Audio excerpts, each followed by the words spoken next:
Hey everyone, great to have another guest, Keirsten Greggs from Trap Recruiter. Kirsten's been recruiting for many years, and we're going to dive into the career, the process, and where you can go as a recruiter. So give us a little shout out on how you got into recruiting and where you think, in today's world, everyone's, oh my gosh, what's happening in recruiting? Give us your insights. Well, that's a very long answer that you're requesting from me right now.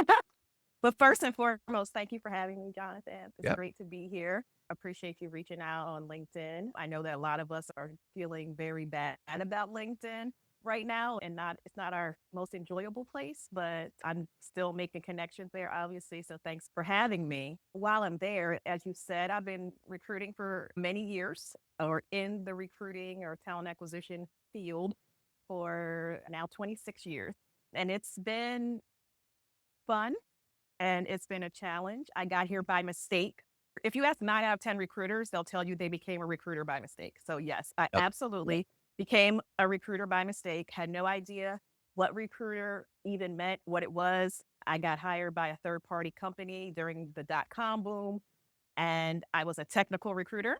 One of our clients did not have a recruiting department, so they brought us in house. There were four of us, and we did a good job. And then after that, having my first real corporate recruiting job inside of a government contractor, which is really kind of adjacent to third party because you're supplying people to the government or directly as a prime or a subcontractor. So that's kind of same as a third party recruiter who's providing services to a company Yep. as well. So I was, like Yep. I said, I'm in-house recruiter, spent most of my career in defense and intelligence.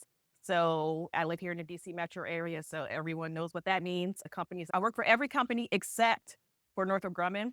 I think that's the Yeah. only company I didn't work for in terms of like their acquisitions or, something that became something else after a while.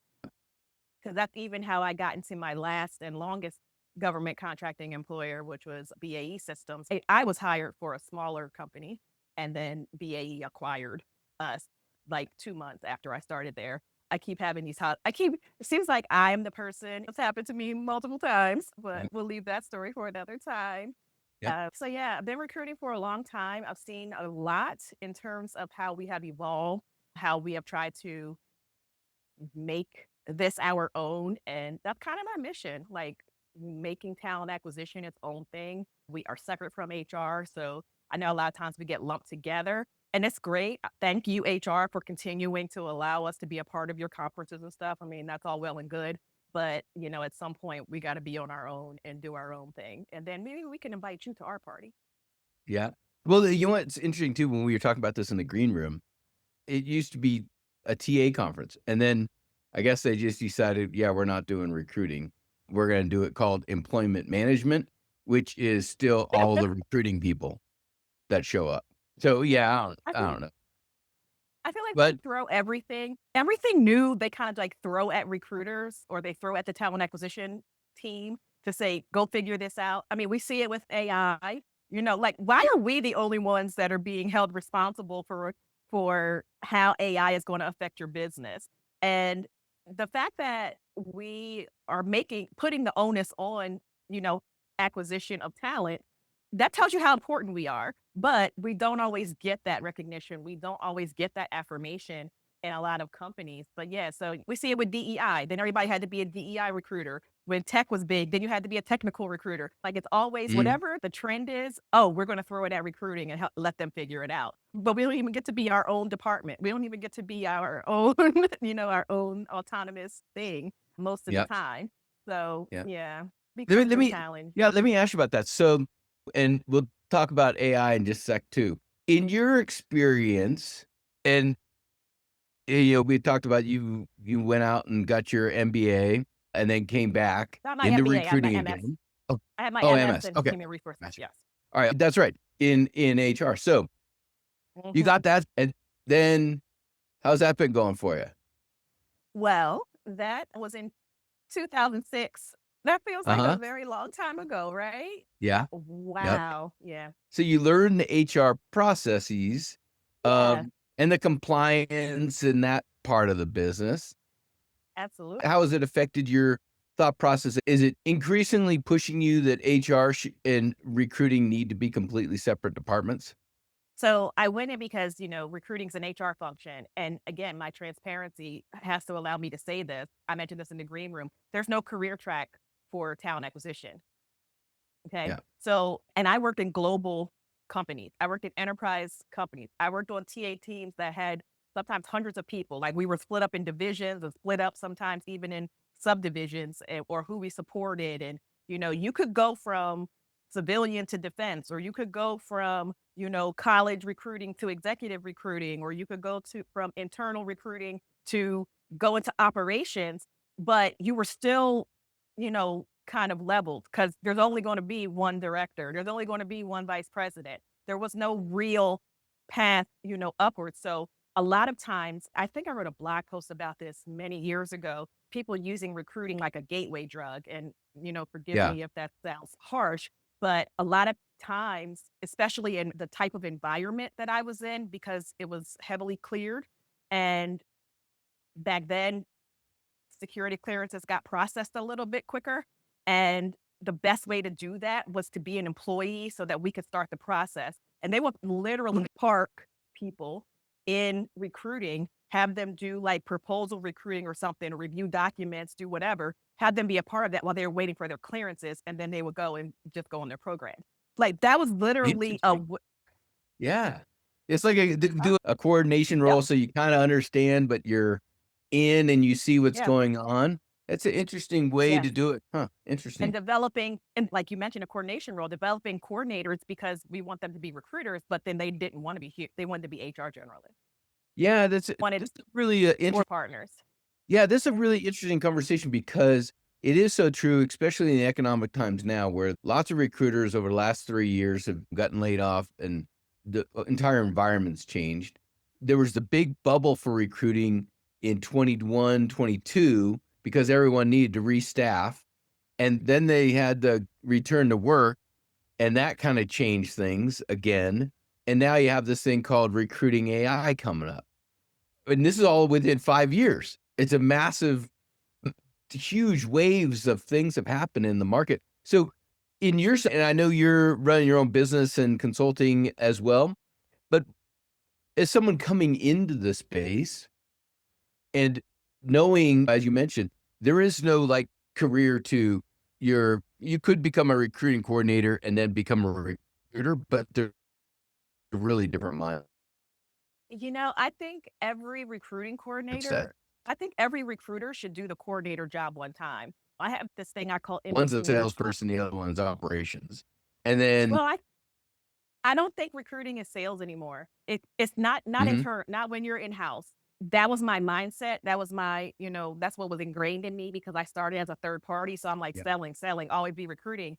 But the way that yep, a in-house corporate recruiter functions is not the same as the way that a third party staffing staffing person is. So staffing y are two different skills. They're two different muscles underneath the, I believe, a talent acquisition umbrella. yep, But I was a coordinator for one summer because I had gotten laid off.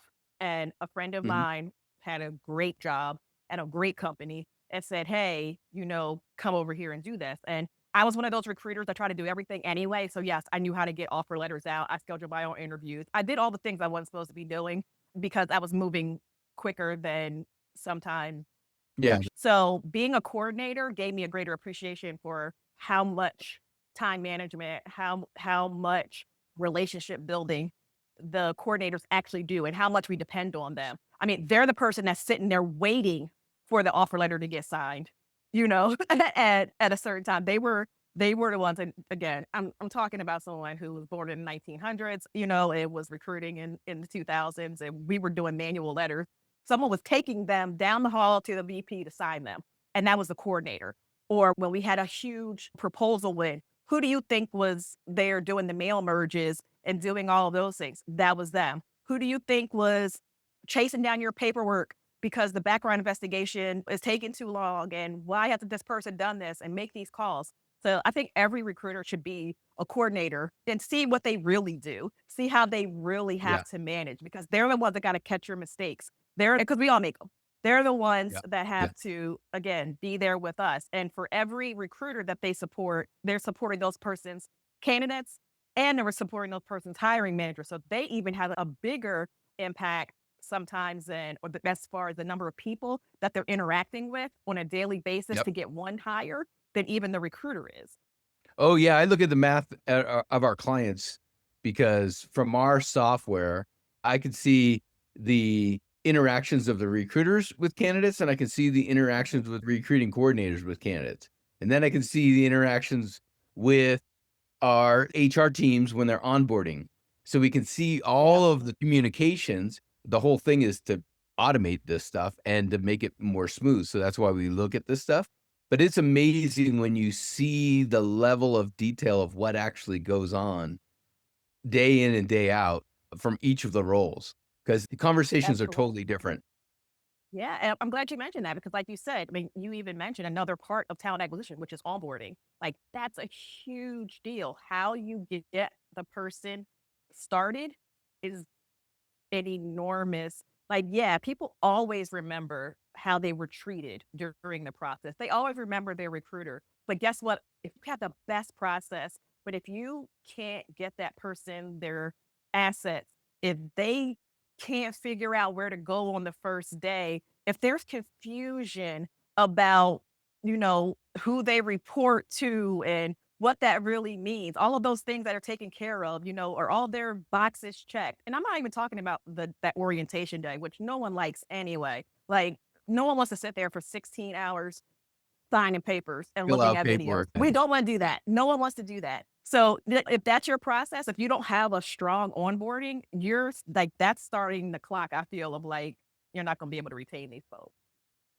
Yeah, I think, and that's interesting too, because I mean, and we could go deep into the onboarding, how you make culture the number one priority in onboarding, because you can still go through the process, but if you lead with culture, then people have an idea of if your culture is really working where it's collaborative, you tie people up together. So they don't have to go to the manager to ask, they can ask somebody else who's over here as in their other team members. So the manager doesn't have to, or the director doesn't have to be in there and say, take this step and here's how you have to go. Here's Keirsten. You can talk to Keirsten. Kirsten's going to be your buddy if you have any quick questions. You may be working at home, but here's her Slack. You can ask any question. So you might have a mentor for the first week or a pool, or maybe that's No another longer than that. coordinator. Yeah. Well, and then you have mentors on ways, but yeah, it's interesting to see that change. So let me ask you let's move over to AI. Last 3 years, we've seen a lot of stuff happen. I had a guest on the podcast maybe 4 months ago, maybe even 6, I forget. And he said something that was amazing. He said, one day I woke up and I moved to this new company and I looked at their candidates and I'm like, wow, they're getting a lot of great candidates. I looked at the resumes and I go, no, they're not getting a lot of great candidates. They're getting a lot more great looking resumes, but the same number of qualified candidates.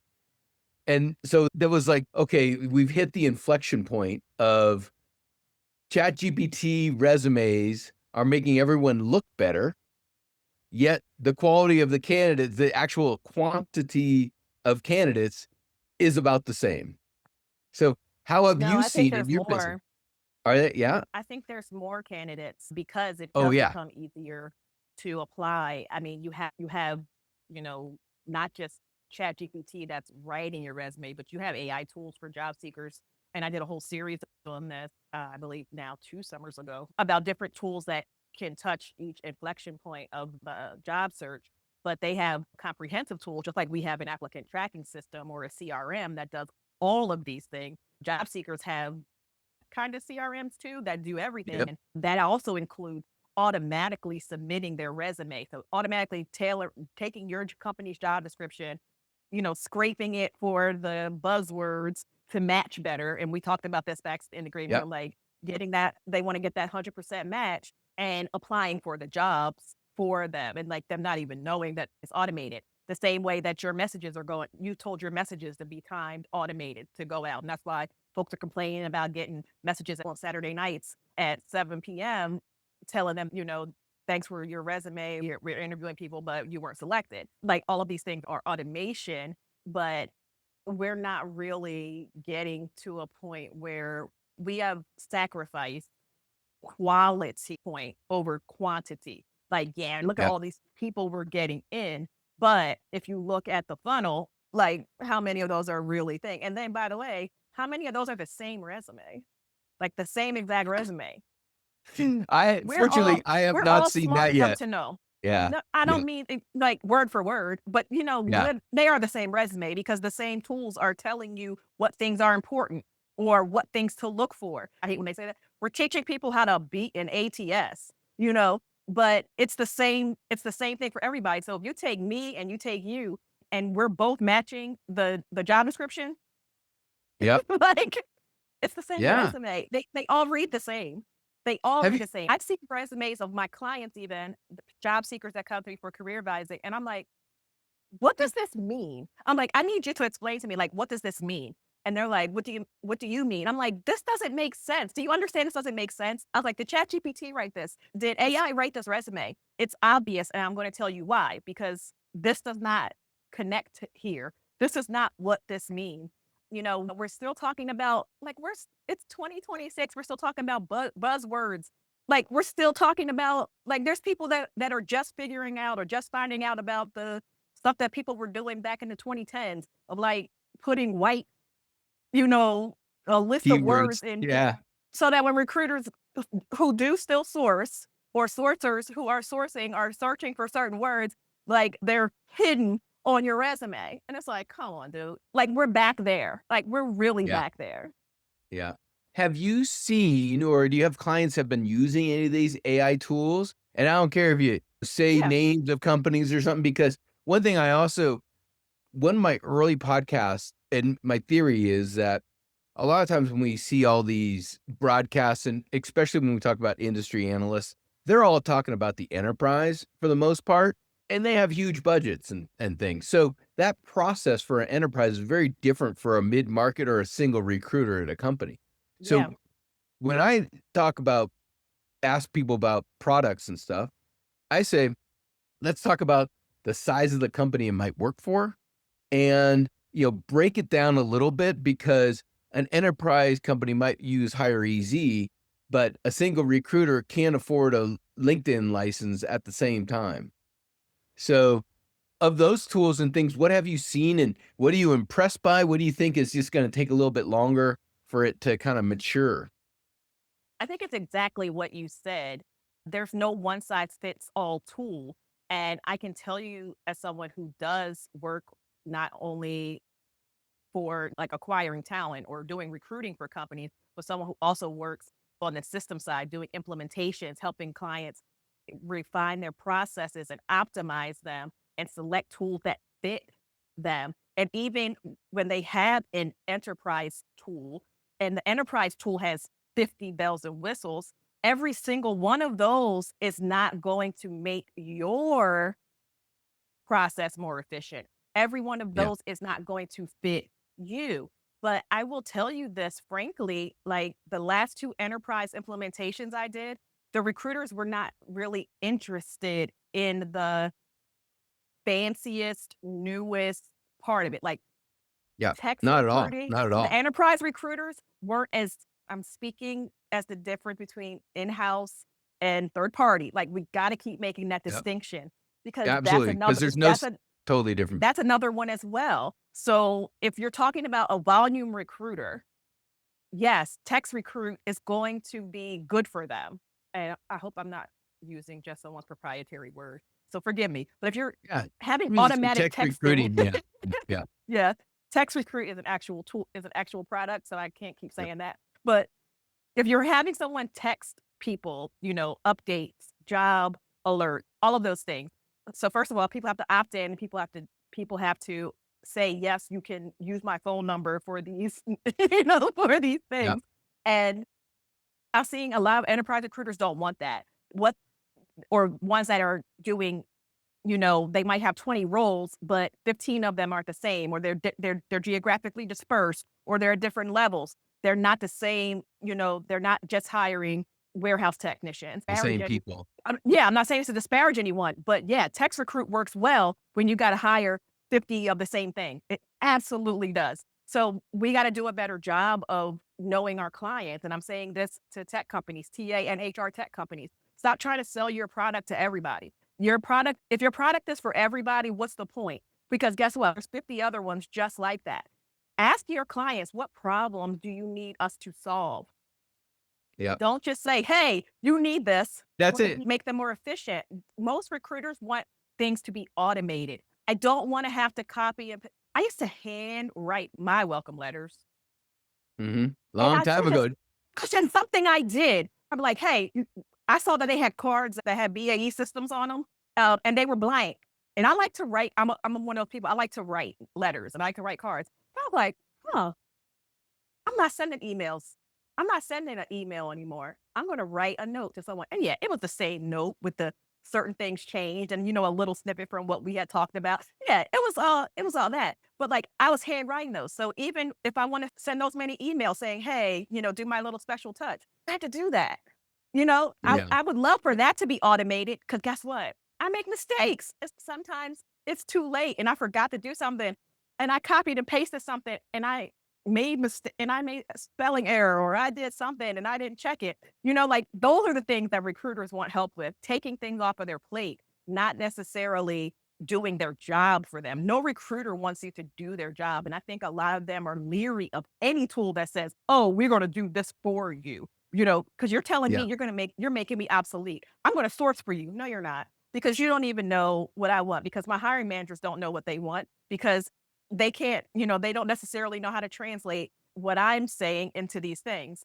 I had a friend who is a project manager, and early on when I was still writing for ERE, I had a column called Recruiter Realness, and I got to a point where it's like, okay, recruiters keep telling other people things too. Like we have a big oh, this is what we need, but we never ask the hiring managers what do they need. So this person is a hiring leader, and I interviewed her, and our conversation was like, she opened my eyes to so many things. I was like, what do you mean you don't want me to send you there? She was like, no, I want you to tell me. I don't want to have to ask all of these questions. I want you to tell me what you learned in your conversation, not how much do they want to make, not how long have they been at this company. I can see that their resume is right there. I want you to tell, to have a conversation. I want you to learn the job.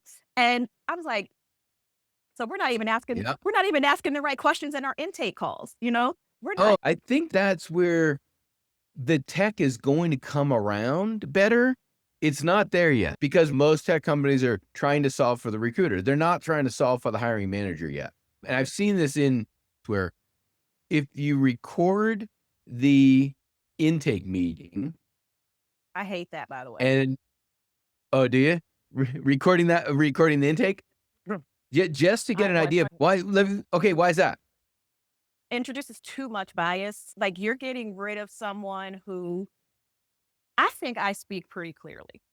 I think I'm easy to understand, but my voice, like I turn my voice things off because they don't understand me. Yeah. If I am trying to ask, that certain person on your phone a question, they don't understand what I just said. Or when I'm talking to my TV and I'm like, turn to X, Y, and Z. Oh and God, like, I could talk for hours on that. And rather than I just got to buy a new Apple TV. So when my app that gives me directions can't understand that I'm saying Forest Drive, or when my TV voice command can't understand I'm saying this, imagine what someone who might be neurodivergent, imagine what someone who has a thick accent is having this conversation, and then with a bot, and the bot's analyzing and providing feedback that you are then going to use to make a decision about whether you're going to move them forward in the process. And it's based on things that have nothing to do with the job and how well they're going to do it. It's based on their perception of what is normalized, their perception of what is right or wrong. And it's not that black and white. I mean, you can ask any recruiter. I've had job seekers that I've said, listen, here's where you need to update your resume. Do that and send it back. Yep. Like while I am working with the hiring manager, because I've already had this phone call with you and I Mhm. discovered more things that you didn't even talk about, things that are important to the hiring manager. While I'm doing that, while I'm giving them my notes, go back because they're going to ask for your resume. They're going to want to see proof of it. So because they're going to want to ask you this too. And it needs to be in your file. That's what your resume is for. Your resume is for your file. So when they come and audit you, they say, why did this person get hired over this person? Because they met XYZ. Yeah. So they will the way, but a bot is not going to do that for you. Let me ask you this. So I was talking about like from an intake perspective with the hiring manager. It sounds like you're also that, Notes. yeah, but you're definitely on the side of no video interview I don't like them. to kind of scoring candidates at this point. No, I don't like them because we put too much of our bias in it. Like there was I'm not going to call this person out, but I back in the days when I used to fight on the social media app formerly known as Twitter, back in Hmm. those days, and it was early in the pandemic when things got a little bit more level for Hmm. everybody, Yeah. meaning we were all kind of in the same situation and we all kind of had access to more that sometimes when some of the things that were being gate kept. Yep. There was someone who is very, very influential in the hiring talent acquisition landscape. Recruitment is like probably this person's middle name. And they were saying disparaging things about candidates based on their ability to have the best background, Hmm. or they're taking a call in a car, or worse, why do you have a landline on your resume? Like things like that. If this is the information that's being told to the technology of these are red flag, landline, red flag, this zip code, red flag, you're missing out on a great deal of potential talent because you are biased, because you are whatever ism it is that you're adding into that. So, yeah, I don't like AI doing the jobs, or I don't like bots doing the job that a human makes or making decisions for a human. I like Oh. bots that are that can collect information. Hmm. What does this really mean? Like some of that, working those things out, but not making that decision, giving me the information to make a more informed decision. And like you said, for the intake call, again, I'm one of those people who still writes on paper and pencil, but like, yeah, use a note taker then. For your intake call, you know how you utilize AI when you're talking to the hiring manager?